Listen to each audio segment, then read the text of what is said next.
Hey Karu, I've been trying to make this video for several days now, but I've just been super busy.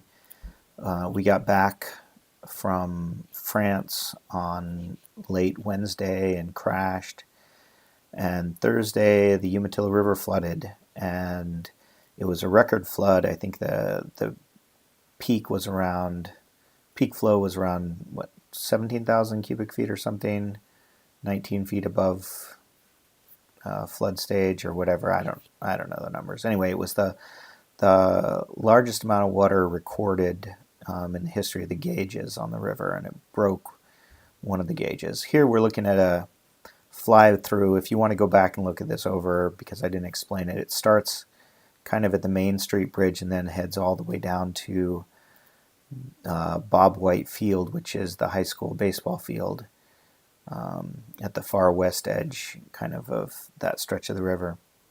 And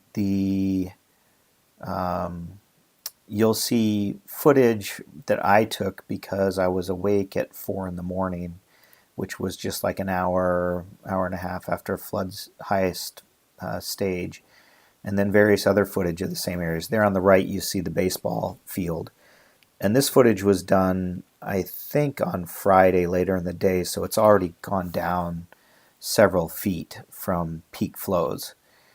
So we're going to pick up right actually where this video ended. So this is at the baseball field, and what you're seeing there is the outfield fence on the ground washed out by debris. This is looking across the river at the baseball field.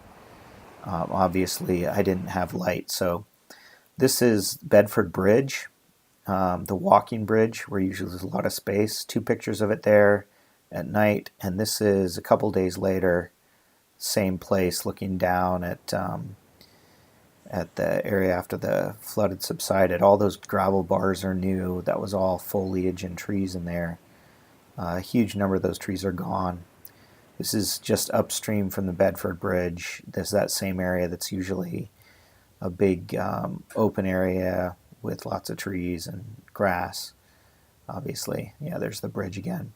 So the water was already up to the bridge. This is a wing wall just below the 10th Street Bridge, and you can see the waters coming right over it. It's right next to where the ice rink is. And there you see a couple hours later, when I had a little more light, I don't have any pictures now, but I think it's like 10 feet below that where the water is now.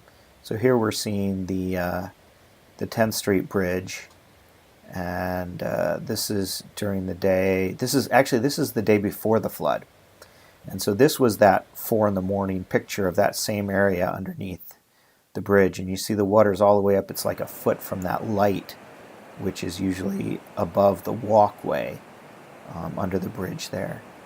And here, this is a shot of me standing on the bridge looking at the water. And this was at like 6 in the morning. Sarah and I were back out, and so you can see the water's actually down about 1.5 feet from where it was when I was out earlier, but it's still up pretty high, and you can see the walkway's covered, and you see a big tree is wedged against the bridge on the upstream side. Lots of water here. So this is looking back towards the bridge from further up, and this is a video of that from 4 o'clock in the morning, and you can see the water's just a few feet below the top of the levee there. We're standing on the levee through all this. And once again, this is looking back at the bridge from the east side, basically the same place where I took that video earlier in the morning. And you can see actually here where the water's gone down and dropped significantly on the Riverwalk. This is another wing wall, and there's some kind of a gauging station there. This is by the area we call Taco Time Falls. And this is a few hours later, and you can see the water has dropped. It's not pouring over the wall any longer. There used to be a stairway up to that gauging station that got ripped out. And here you see a few hours later, this may even be the next day, the water's dropped significantly there. This area here, there's an island sort of in the middle, and that's was looking upstream at that previous one and back downstream. This is the Main Street Bridge looking west from there, and this was at the high flow I was on the north side of the river here. That's pretty much it. that's my story. I'm sticking to it. Talk to you later. Bye bye.